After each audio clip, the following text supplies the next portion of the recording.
Get a scan of the hive. Destroying this structure will eliminate war wasps inside.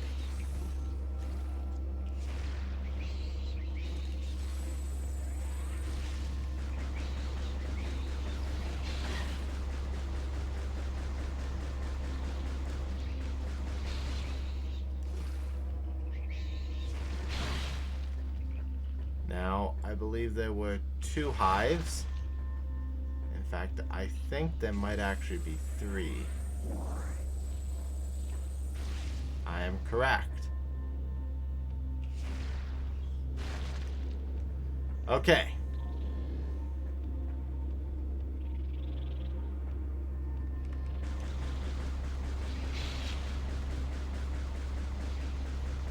I'm slightly curious where these war wasps came from. Power restored. Kinetic cannon.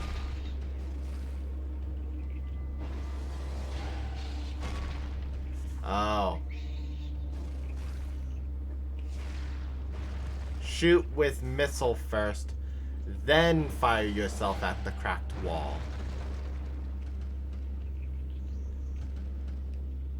Hold on.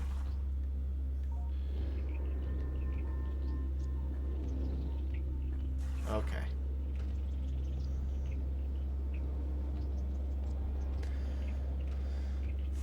Tractions and railings are a bit better in this game compared to Metroid Prime. So it does hold you a bit better, which is good. Bioscan complete. Target has been dead for 8 cycles. Trace amounts of unknown chemical presence in target. It has an effect similar to mummification on dead biomatter. Further analysis required to determine chemicals' effect on living biomatter. Yeah, and then this is just the destroyed wasp hive. Now, you can see something up there, but we can't quite get to it with our current equipment. So let's go up to this alien building that Dennis was trying to get to. Up we go. The elevator systems in this game are a little more aggressive.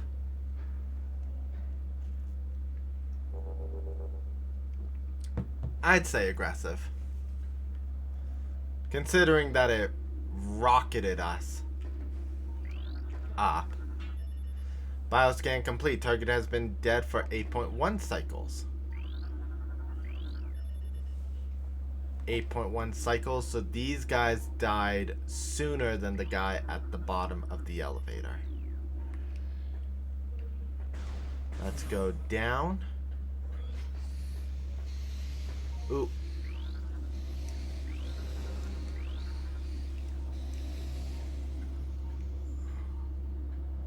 Well, we'll get those creatures scanned later. I think this is a Denzium. No, Telluric. Oh, but I'm out of material.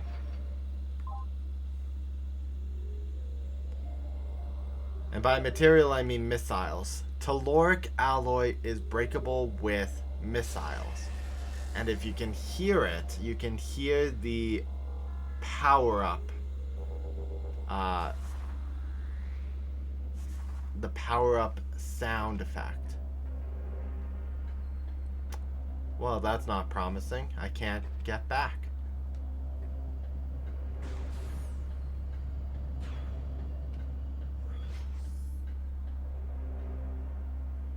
We have...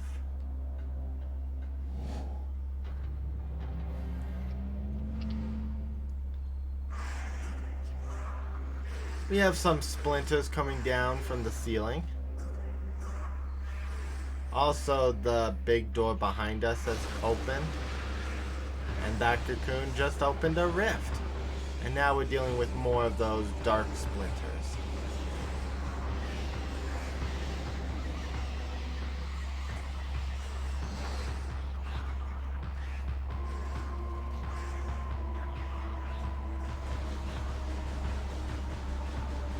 So once again, I just recommend constantly moving, constantly strafing, just keep going into a big circle around the arena.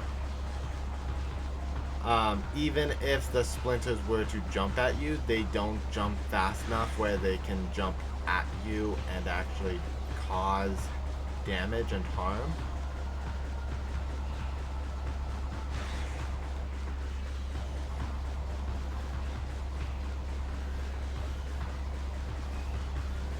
It is... oh, good. Missiles.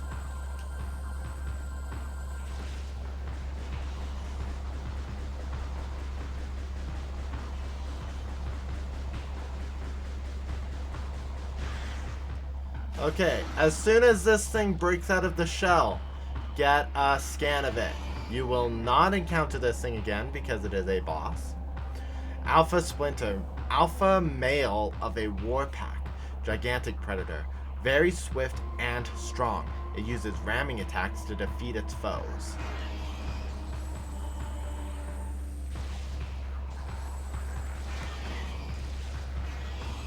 It is much faster. But this is the more concerning part. This is why you want to scan the regular alpha, because very quickly it gets possessed and becomes a dark alpha splinter. Gigantic predator with symbiote enhanced strength, speed, and armor. And now it has a health bar. And projectiles. It does stop jumping back into the middle.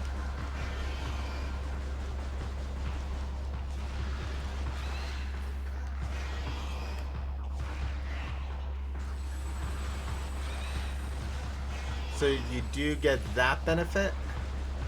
It is very, very possible that you will die on this first boss. He is very strong, especially in later playthroughs. The Dark Alpha Splinter has been defeated, and... well, I guess that symbiote was in possession of something. Let's go collect it.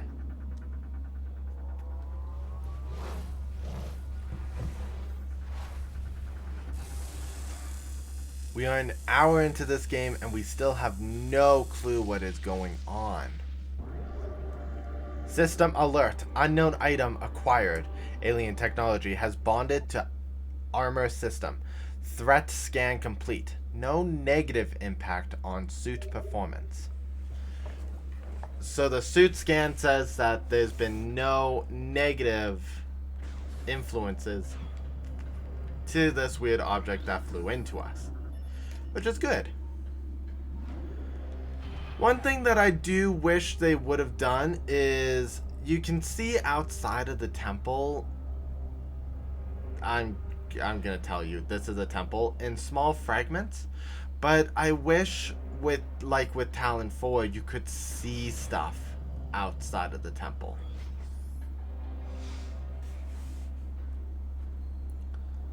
We've got this weird ball of energy.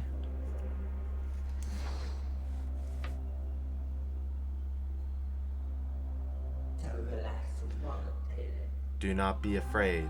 I am Umos, Sentinel of the Luminoth. Please listen and hear of our world's peril.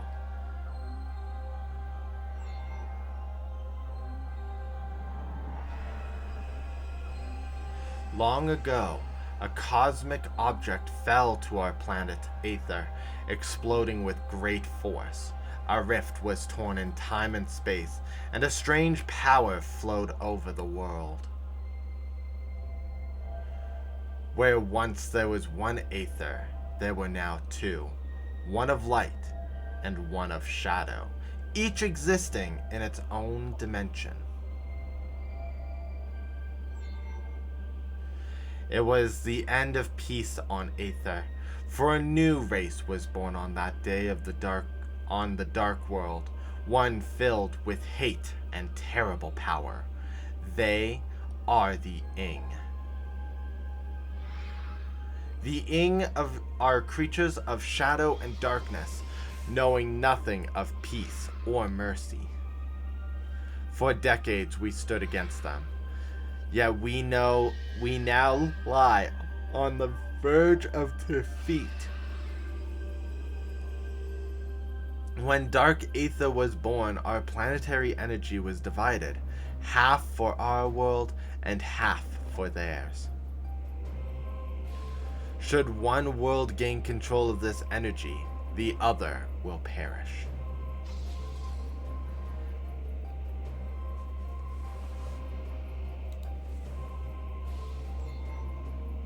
Before you arrived, the Ing had stolen a device from us, one that collects planetary energy. With it, they have weakened our planet to the verge of collapse.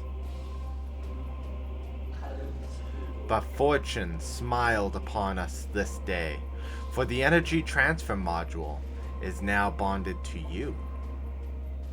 With it, you can help us. Help us restore our world. You're our only hope, Samus. Should we fall, the Ing will look to the stars for new planets to ravage and conquer. Your species could be their next victims. The Ing have taken our energy to 3 temples of Dark Aether. Find these temples and transfer the energy from them to our own. I have updated your map system with the location of another temple. There is knowledge there that can help you on your way. I have also updated your translator module. You can now access devices and doors coded with violet holograms. Many lands are now open to you. Prepare well for your journey. The Ing now know you possess the energy transfer module. They will try to recover it at all costs. Return to me once you have restored the energy to a temple. I will aid you as I can. May the light of Aether shine upon you. Energy fully replenished. This is why Metroid Prime 2 is considered the best out of the trilogy. You are given what is considered a linear story, but it is so much more than that, because you're still given freedoms. You're still given aspects of the original Metroid Prime games, but it builds. You feel growth as you progress through this game. 20% lore, we got 2% Luminoth lore. Luminoth lore translated. Origins. It is told that the Luminoth were not born of Aether, but of the stars. In the early days, we roamed the greatness of the void, bathing in the glorious light of 1,000 stars. We met a vast number of enlightened minds, the Nekren, the Yila, and the Chozo among them. Each of them, we found, had claimed a homeworld and formed a deep bond with it. In time, we decided to do the same. So the Luminoth never had a star system of their own, and they came across Chozo, who told them in basicality, yo, we have a star system we call home, you should do the same.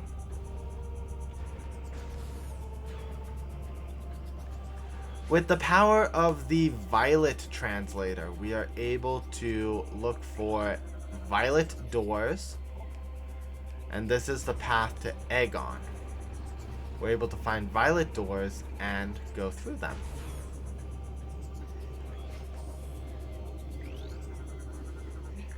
More creatures. Light Flyer.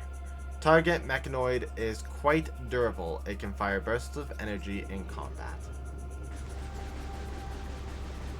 keep a distance and rapid fire, and you can destroy these energies, which just spark out of existence when defeated.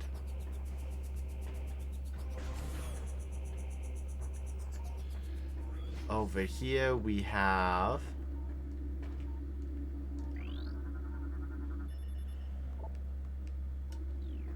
another elevator.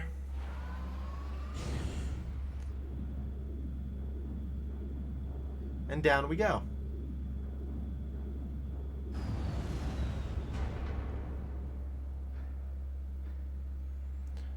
Going thump thump with a crash.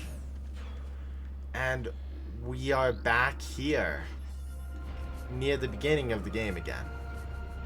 So it looks like the cocoons are gone.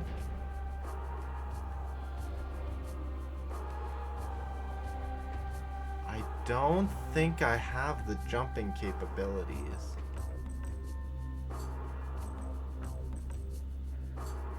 No. But we do have... Oh.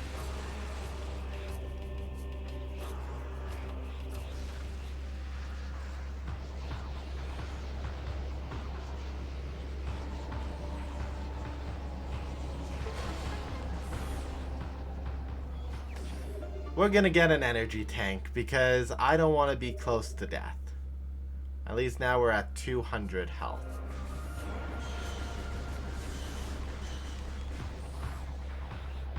Okay.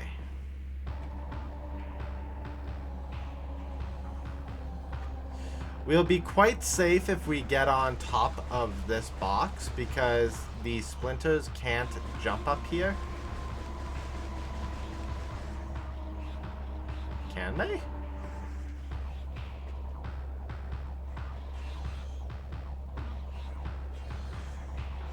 Okay, for a moment I thought that the AIs of the splinters were actually quite intelligent.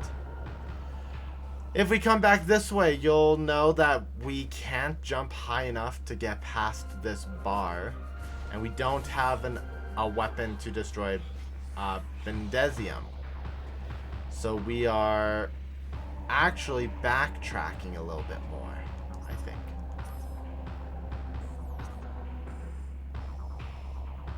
Yes.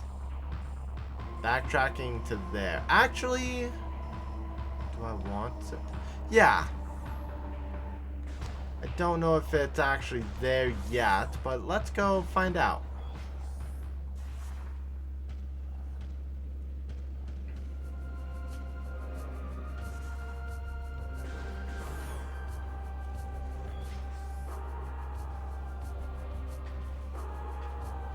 So if we go back further, we can come back to the elevator system that took us through the hive.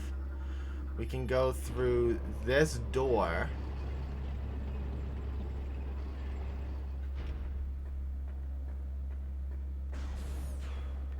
And this door.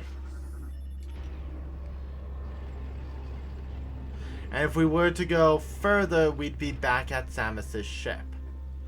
I do just want to take another trip through because some point later on we do have to come back through here, and I'm just hoping that this is the time. It is not. We came back too soon.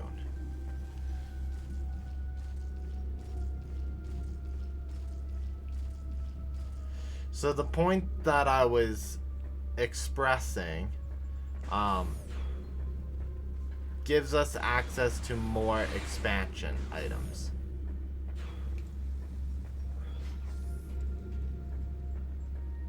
Which I was hoping for, but they're not quite available yet.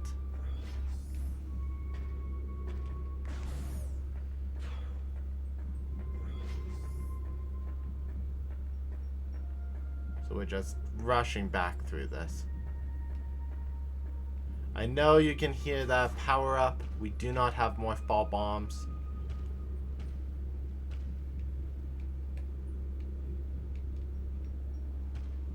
Come on. In. There we go.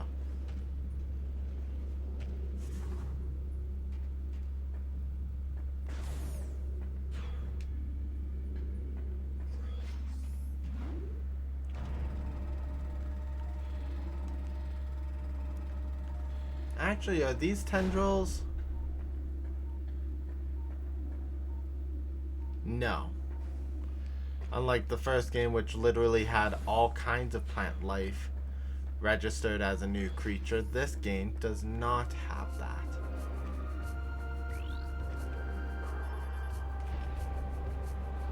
Activating the door, which jumped us closer, actually.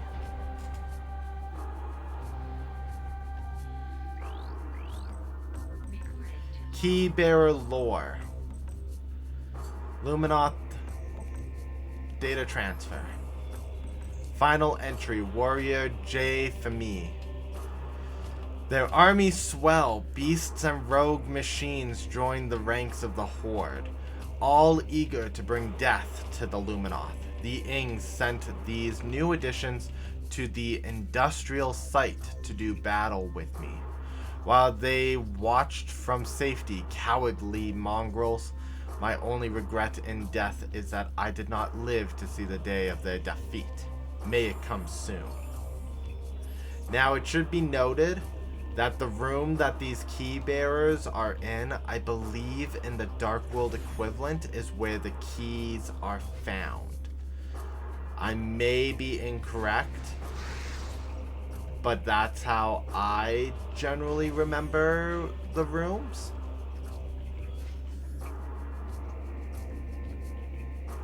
Come down to the cliff. We have more Luminoth lore. Our heritage. Let's read it. Our search for a home took us through the cosmos. For many a great cycle we roamed, yet a place to call our home eluded us. In time we began to despair, feeling the search was in vain. We considered remaining among the stars, until a scout returned with news of a world unlike any other. When we beheld Aether for the first time, so great was her beauty that we forsook the stars forever to live upon her surface. From that day forth, the Luminoth were of Aether, our blessed paradise. That's actually really cool. Over here we have more of this cobbed web stuff and a missile expansion.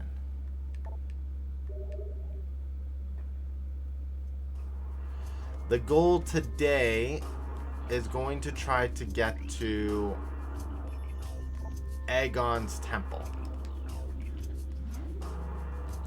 The Temple of Aegon Waste. How are you guys liking the game so far, though?